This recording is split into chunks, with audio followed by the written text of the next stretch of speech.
नमस्कार। गुरु नानक का रूहानी उपदेश। संकलनकर्ता J.R. पुरी। इसके छठे और अंतिम अंश को संक्षेप में प्रस्तुत करने का प्रयास कर रहा हूँ। जीवात्मा रूपी स्त्री प्रेम और भक्ति द्वारा ही अपने प्रभु रूपी प्रियतम से मिल सकती है, परंतु सतगुरु के बिना हृदय में परमात्मा का प्यार नहीं जगता।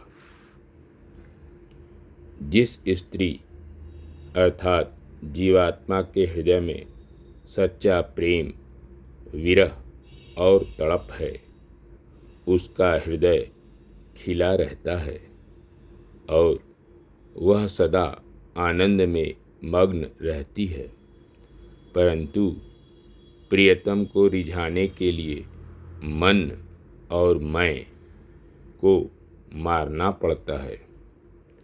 ऐसे गुरुमुख आत्मा का मन निश्चल हो जाता है, क्योंकि उसको नाम का स्थिर आधार मिल जाता है,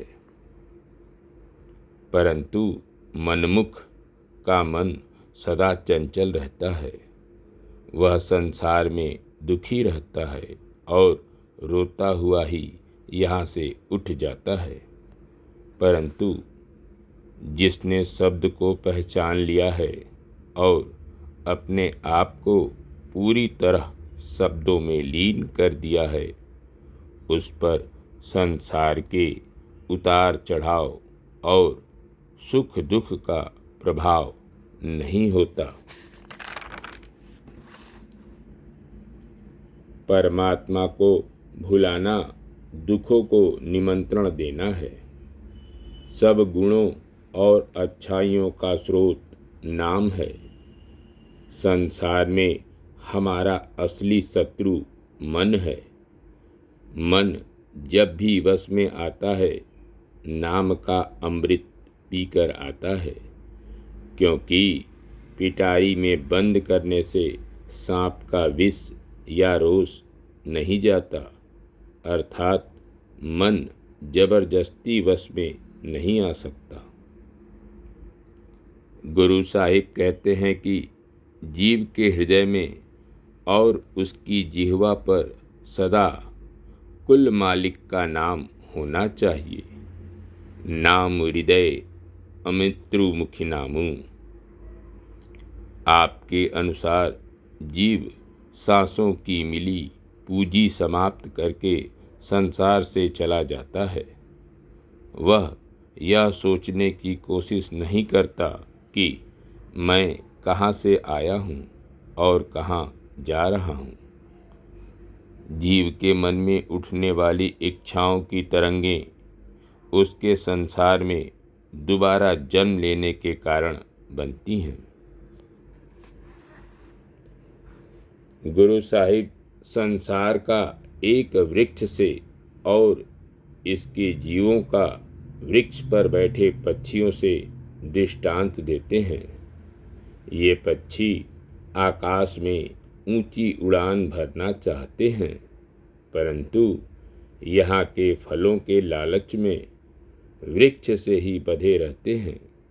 इसी प्रकार संसार की इच्छाओं से बंधे जीव उनकी पूर्ति के लिए बार बार संसार में जन्मते और मरते रहते हैं, परंतु जो लोग नाम के लिव जोड़ लेते हैं, वे संसार को एक सराय ही समझते हैं।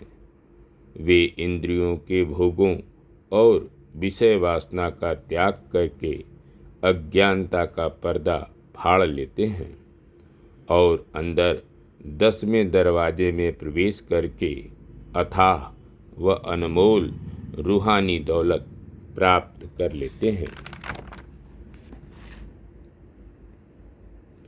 इस 6 चक्रों वाली देह में मन का निवास है और इस देह में ही शब्द की ध्वनि गूंज रही है। गुरु साहिब कहते हैं कि मेरा मन इस अनहद शब्द की ध्वनि में लीन हो गया है और मुझे सहज आनंद की अकथ अवस्था प्राप्त हो गई है। यह सतगुरु की कृपा से हुआ है और इसके फलस्वरूप मेरा मन हरि के नाम में समा गया है। गुरु साहिब प्रश्न करते हैं, देह मिट्टी के समान है और प्राण पवन के समान है, तो फिर शरीर के मरने पर असल में मरता कौन है? वे स्वयं उत्तर देते हैं कि उस व्यक्ति की मैं अर्थात अहंकार मरता है। आंतरिक साक्षी या सब कुछ देखने वाली आत्मा की कभी मौत नहीं होती। वास्तव में विद्वान, ज्ञानी और बुद्धिमान वही है जो अपने आप को पहचान लेता है। सन्यासी वास्तव में वह है जो भोजन और वस्त्र की चिंता न करे और बगैर किसी कामना के जो मिले उसे स्वीकार करे और कम बोले, क्षमा का धन इकट्ठा करे और नीच वृत्तियों अर्थात तमस को नाम के द्वारा जला दे। आंतरिक रूहानी उन्नति करके परमात्मा से मिलाप करने के लिए आवश्यक है कि पहले काम, क्रोध, लोभ, मोह और अहंकार रूपी 5 विकारों का त्याग कर दिया जाए। इन विकारों के त्याग के बिना नाम का अमृत प्राप्त कर सकना असंभव है।